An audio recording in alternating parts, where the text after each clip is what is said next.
네, 안녕하세요. 저는 2026학년도 서울지역 합격생 김서연이라고 합니다. 네, 저는 이제 여기 써놨듯이 작년 2025년도 이 자리에 노베이스 수험생으로 앉아 있었어요. 얼마나 노베이스였냐면 일단 전 비사범대 출신이거든요. 그래서 학교에선 수업 시험 위주로 배웠었어서 국교 지식은 정말 전무한 상태였고요. 또 같이 임용을 준비하는 동료나 선배들이 없다 보니까 임용 관련 정보도 전무한 상황이었습니다. 얼마나 전무했냐면 기출은 당연히 본 적이 없고 어떤 과목이 나오는지도 모르고 몇 문제가 나오는지도 모르고 시험을 언제 보는지도 모르는 그야말로 순백의 상태였다고 할 수 있겠고요. 심지어 저는 졸업 후에 바로 임용고시를 준비한 게 아니라 1년 정도 타직종에 종사를 하다가 왔어요. 종사를 하다가 허리 디스크가 심해져서 퇴사를 했었거든요. 그래서 수험 생활 중에서도 이제 정기적으로 입원 치료를 받아야 할 정도로 상태가 안 좋은 상태였고요. 이렇게 제가 말하자면 정보력이 전혀 없는 상태에서 임용을 준비하기 위해서 이제 어느 날 인터넷에 임용고시라고 치고 검색을 했습니다. 정말 많은 강사님들이 나오시더라고요. 그래서 제가 그 강사님들의 샘플 강의를 다 들어봤어요. 아는 게 없으니까. 그 샘플 강의를 다 들어보고 동해쌤께 온 이유가 결국엔 방향성이 보였기 때문인데요. 제가 그 방향성을 따라간 결과 이제 1년 만에 서울 지역에 0.6배수 이내로 합격하는 초수 합격 성공 신화를 써내려 갈 수 있게 되었습니다. 제가 이 방향성을 따라가면서 얻은 깨달음을 집약해 보니까 공부 방법에서 하나, 또 생활 습관에서 하나가 나오더라고요. 그래서 그것에 대해서 말씀드리겠습니다. 먼저 공부 방법에서 제가 얻은 신념 한 단어는 맥락인데요.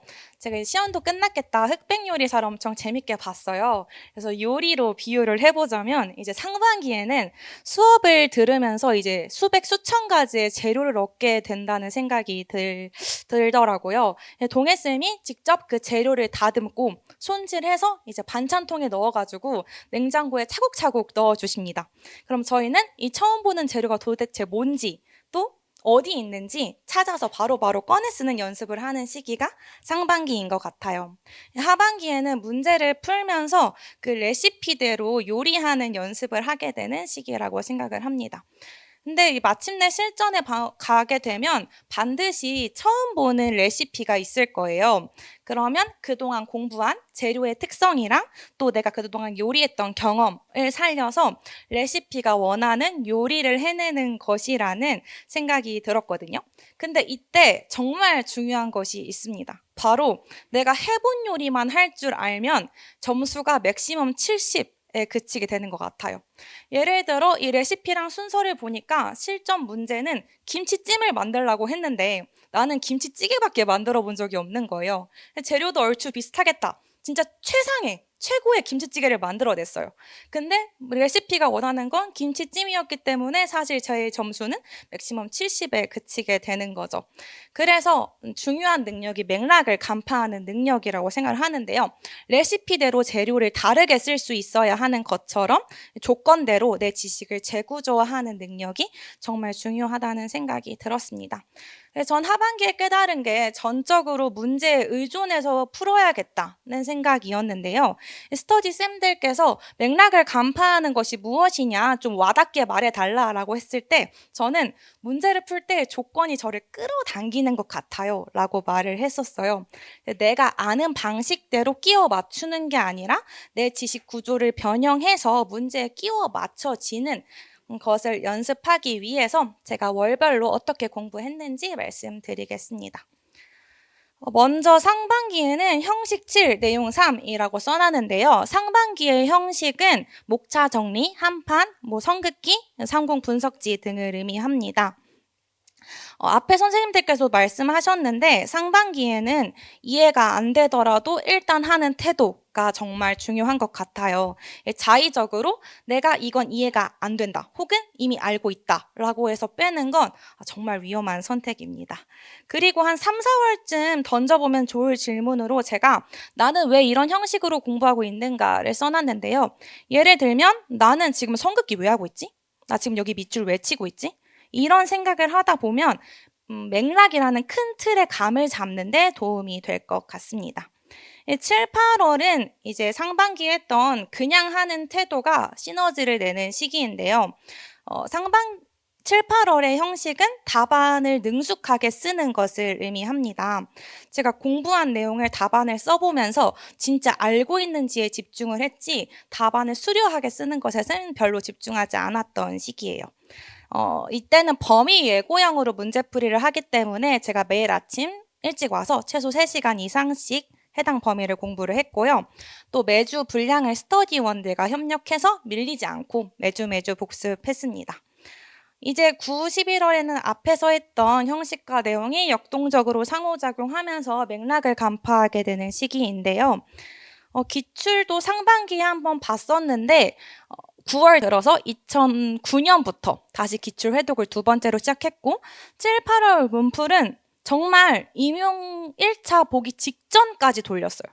각 과목별로 최소 10회독 이상 했다고 보시면 되고요. 네, 그 다음에 문학 구조도도 저희 스터디에서는 7, 8월에 이미 한번 했었기 때문에 세 번째 회독을 돌렸습니다. 이 과정을 통해서 이제 공부한 내용을 자유자재로 재구조하는 능력을 키웠습니다. 제가 계속 스터디원들과 협력했다는 말씀을 드렸고 동혜쌤도 스터디 말씀해 주셨는데요.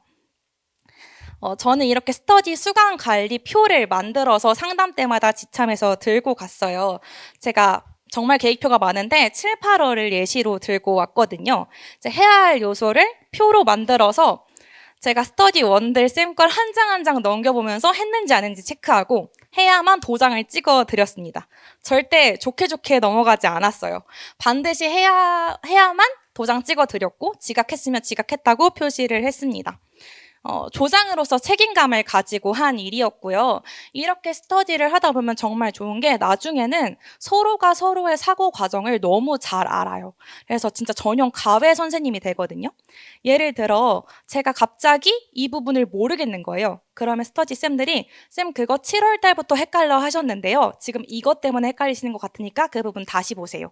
라고 얘기를 해주시고 원래는 알았는데 갑자기 모르겠는 게 10월에 생기거든요. 그래서 멘붕에 빠져 있으면 쌤 지금 원래 그거 아시는데 표현이 이렇게 달라져서 헷갈리시는 거예요. 지금 모르는 거 아니니까 불안해하지 마세요. 라고 서로 얘기해 줄 수 있었어요. 이 부분 정말 좋았거든요. 그래서 전 스터디의 덕을 정말 많이 봤기 때문에 여기 중간중간 조장 쌤들이 앉아 있을 거라고 생각하는데 이 책임감을 가지고 한번 운영해 보시는 걸 적극 추천드립니다. 이 스터디 운영 자료를 혹시 원하시는 분들은 발표 후에 찾아오시면 제가 따로 개인적으로 전달 드리도록 하겠습니다. 이 스터디가 저의 생활 습관 신념과도 연결이 되는데요. 저의 생활 습관 신념 한 단어는 관성입니다. 이제 임계점을 지나면 의지가 무력화되는 순간이 오더라고요. 그때는 1월부터 쌓아온 그냥 하는 습관, 앞에 선생님들이 말씀하신 것처럼 그냥 하는 습관이 저를 붙들어 줬습니다. 저도 1월부터 정말 군말 없이 하려고 노력했으나 5, 6월 달에는 한번 힘이 크게 빠지는 시기가 오더라고요. 그때 본능적으로 직감했어요. 이 힘 빠진 시기가 너무 길어지면 흐름을 다시 타기 어렵겠구나. 그러니까 맘먹고 나중에 다시란 임용고시에서 없겠다라는 생각이 들었어요. 그래서 그때 저는 관성을 다시 만들고자 다짐을 했었거든요. 사람마다 다를 테지만 전 장소에 되게 약한 사람이에요. 침대가 보이면 전 바로 눕습니다. 그래서 집에서는 공부를 하기 어려워서 절 공부할 수 있는 장소에 데려다 놔야겠다는 생각을 했었어요. 그래서 7, 8월부터 다짐한 게 네, 제가 7, 8월부터는 목표가 내가 매일 수업이 있는 날에는 학원 불을 켜겠다 였어요. 제가 노량진에 살지 않고 편도 1시간 20분 정도 걸리는 거리에 거주를 하거든요. 그래서 매일 첫 차를 타면 이 시간에 올 수 있더라고요. 그래서 체력과 정신력이 나중에 무너지더라도 그냥 하게 되는 시기가 옵니다. 이때는 힘이 내가 다 빠져 있어도 그동안 해왔던 관성이 내 등을 떠밀어주는 느낌이 올 때가 있어요. 그래서 여러분도 지금 이 관성을 만드셨으면 좋겠다는 생각이 들어요. 사실 여기 지금 그냥 앉아 계시잖아요. 어떤 생각과 계획을 가지고 앉아 계신다기보다는 그것만으로도 전 70% 이상 성공했다고 생각을 합니다. 그래서 제가 오늘 말씀드린 공부 방법에서의 맥락, 생활 습관에서의 관성이었는데요. 제가 1년 만에 합격할 수 있었다는 것은 여러분도 할 수 있다는 생각이 듭니다. 저도 항상 이 자리에서 선생님들 응원하도록 하겠습니다. 감사합니다.